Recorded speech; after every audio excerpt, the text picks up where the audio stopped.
Hello दोस्तों, आइए इस वीडियो के अंदर हम लोग देखेंगे कि वोटिंग खत्म होने के बाद एमआईएम के वो उम्मीदवार जिनका विधायक बनना अब लगभग तय हो चुका है, वो कौन कौन से उम्मीदवार है, वो कौन कौन सी सीट है और क्या किंग मेकर बन पाएगी ये तो आने वाले वक्त में ही पता चलेगा। लेकिन कितनी सीटें हैं और कहाँ पर जीत रहे हैं और कहाँ पर क्लोज फाइट है, आइए एक एक करके देखते हैं। तो जो नए हैं बराए मेहरबानी चैनल को ज़रूर सब्सक्राइब करें और वीडियो को ज़रूर लाइक करें। चलिए शुरू करते हैं दोस्तों। सबसे पहले अगर हम लोग बात करें कोचा धमन की, तो कोचा धमन के अंदर जो फाइट है ना वो बेसिकली एआईएमआईएम और वर्सेस आरजेडी के बीच में है। आरजेडी के उम्मीदवार की अगर बात की जाए तो मास्टर मुजाहिद साहब है और एमआईएम के उम्मीदवार की अगर बात की जाए तो सरवर आलम है।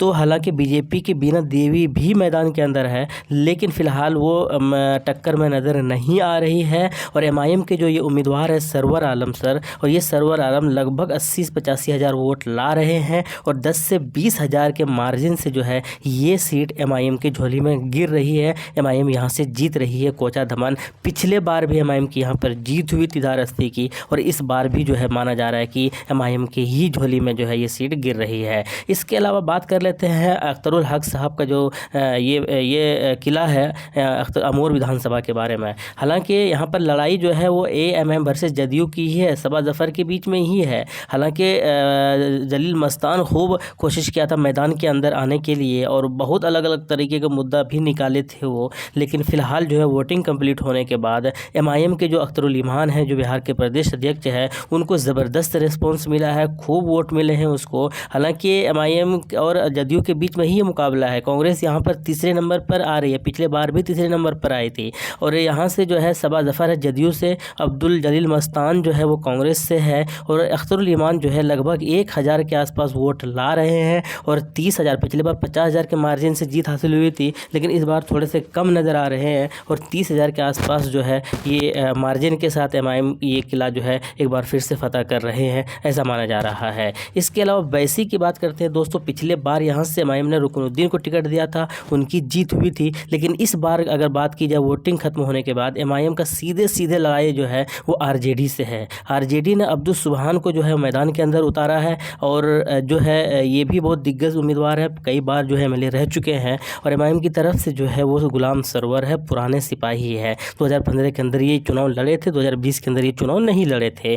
और उसके बाद यहाँ से जो है एमआईएम, हालांकि बीजेपी से विनोद कुमार भी है, लेकिन यहाँ से ये जो सीट है वो फिलहाल जो है एमआईएम के हिस्से में जाती हुई नज़र आ रही है। एमआईएम जीत रही है और 70,000 के आसपास वोट ला रहे हैं एमआईएम के जो उम्मीदवार है ये गुलाम सरवर। 5 से 10,000 के आसपास विनिंग मार्जिन बताया जा रहा है कि यहाँ से ये सीट जो है इनके हिस्से में जा रही है, जीत रही है। इसके अलावा जोकीहाट की बात कर लेते हैं दोस्तों, काफ़ी ज़्यादा चर्चाएं चली थी और चल भी रही है, क्योंकि फाइट यहाँ पर इतना ज़्यादा क्लोज होने के चांसेस है, बहुत ही ज़्यादा, क्योंकि यहाँ पर मुकाबला जो है अलग अलग तरीके का पेश किया जा रहा है। राजद की तरफ से शहनवाज साहब है, सिटिंग एमएलए, पिछले बार एमआईएम की पार्टी से जीते थे, राजद के अंदर चले गए, सिटिंग एमएलए, मंत्री भी थे। जदयू की तरफ से मंजर आलम को उम्मीदवार बनाया है, ये भी दिग्गज नेताओं में से एक है। जीएसपी की सरफराज आलम, अब चूँकि सरफराज आलम और शहनवाज आलम दोनों भाई है और इन लोगों का एक ख़ानदानी पॉलिटिक्स और सियासत करते हुए आ रहे हैं, तो इन दोनों के बीच में वोटों का बंटवारा होने के चांसेस है, जिसके बाद एमआईएम को सीधे फ़ायदा होने की भी बातें हो रही है।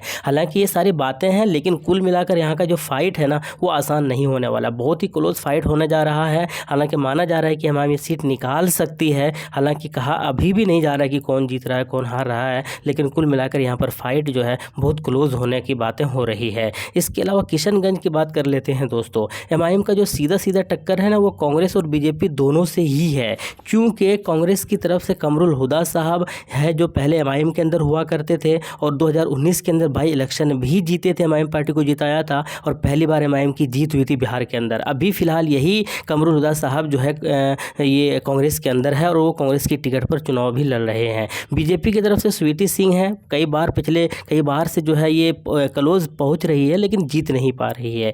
इसके बाद जेजेडी की तरफ से तारिक अनवर है और एमआईएम की तरफ से जो है शम्स आगा साहब है। ये क्लोज फाइट बताया जा रहा है, लेकिन एमआईएम की जो है वो जीत बताई जा रही है, इसमें भी जो है कोई शक नहीं होना चाहिए। इसके अलावा बहादुरगंज की बात कर लेते हैं दोस्तों, बहादुरगंज के अंदर जो लड़ाई है ना वो सीधा एमआईएम का जो लड़ाई है वो कांग्रेस से होने वाला है। कांग्रेस की तरफ से प्रोफेसर मुसव्विर आलम मैदान के अंदर है, जीएसपी का भी उम्मीदवार है मैदान के अंदर, एलजेपी का भी है मोहम्मद कलीमुद्दीन, लेकिन एमआईएम का जो तौसीफ आलम है इनका फाइट जो है वो सीधा सीधा कांग्रेस के मुसव्विर आलम से बताया जा रहा है और 90,000 के आसपास वोट ला रहे हैं एमआईएम के तौसीफ आलम, और ये सीट भी जो है एमआईएम आसानी के साथ निकालती हुई नज़र आ रही है, ऐसा माना जा रहा है। बलरामपुर की बात कर लेते हैं। एमआईएम की तरफ से जो है आदिल हसन साहब मैदान के अंदर है। इसका जो फाइट है वो CPI-ML और LJP, यानी कि ये मुकाबला भी त्रिकोणीय ही होने वाला है। और वोटिंग खत्म होने के बाद एमआईएम जहाँ पहले थोड़ा सा पीछे नज़र आ रहे थे, अभी फ़िलहाल जो है ये फाइट में है और ये यहाँ का जो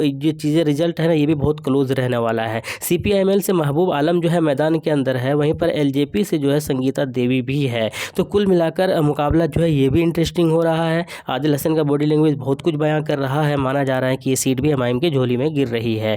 ढाका की बात कर लेते हैं दोस्तों। ढाका विधानसभा जो है एमआईएम का जो सीधे सीधे टक्कर है वो आरजेडी और बीजेपी दोनों से ही है। अब चूंकि आरजेडी ने एक मुस्लिम कैंडिडेट को जो है उम्मीदवार बनाया, फैसल रहमान को, वहीं पर बीजेपी ने जो उम्मीदवार है वो पवन कुमार को बनाया है और एमआईएम के जो उम्मीदवार है राणा रंजीत साहब, वो भी हिंदू उम्मीदवार है। तो अगर यहाँ पर मुस्लिम वोट एमआईएम की इस कैंडिडेट को मिलता है और ये अपने हिंदू का वोट लाते हैं, तो ये भी जो है पहली बार ऐसा होगा कि एमआईएम का कोई हिंदू एमएलए जो है जीतकर एमआईएम को रिप्रेजेंट करेंगे और ये शायद इस बार हो सकता है, चांसेस बताया जा रहा है। फाइट बहुत क्लोज रहने वाला है, जीतने के चांसेस हैं एमआईएम के, लेकिन बहुत ही टक्कर का मुकाबला यहाँ पर रहने वाला है, ऐसा माना जा रहा है। इसके बाद बात कर लेते हैं हम लोग अररिया विधानसभा की। अररिया के अंदर दोस्तों काफ़ी ज़्यादा विवाद हुआ था जब एमआईएम ने जो है अपना उम्मीदवार राशिद अनवर को ना बनाकर जो है वो बनाया था मंजूर आलम को, और कहा यह जा रहा था कि मंजूर आलम पहले कांग्रेस के लिए ही काम करते थे।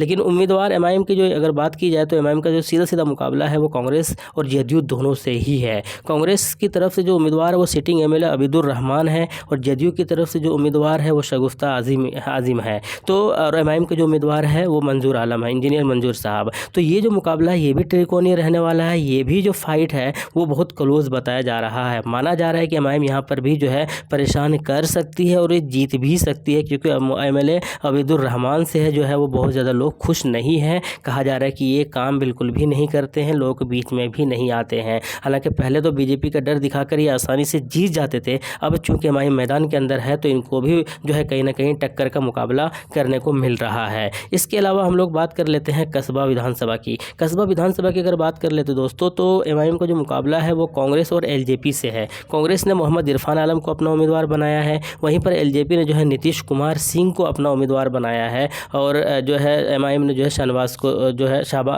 जो है उम्मीदवार बनाया है। तो ये जो फाइट है ये भी बहुत क्लोज रहने वाला है और माना जा रहा है कि ये सीट भी जो है त्रिकोणीय यहाँ पर मुकाबला होगा। कोई भी जीत सकता है, कोई भी हार सकता है, लेकिन फिलहाल जो है ये मुकाबला बहुत टक्कर का रहने वाला है। तो ये उम्मीदवार है जो मैंने आपके सामने जो बयान किया, पेश किया, और माना जा रहा है कि इस तरीके के ही रिजल्ट आने की संभावना है। बाकी आपकी क्या राय है कमेंट बॉक्स में बताइएगा। शुक्रिया, जय हिंद।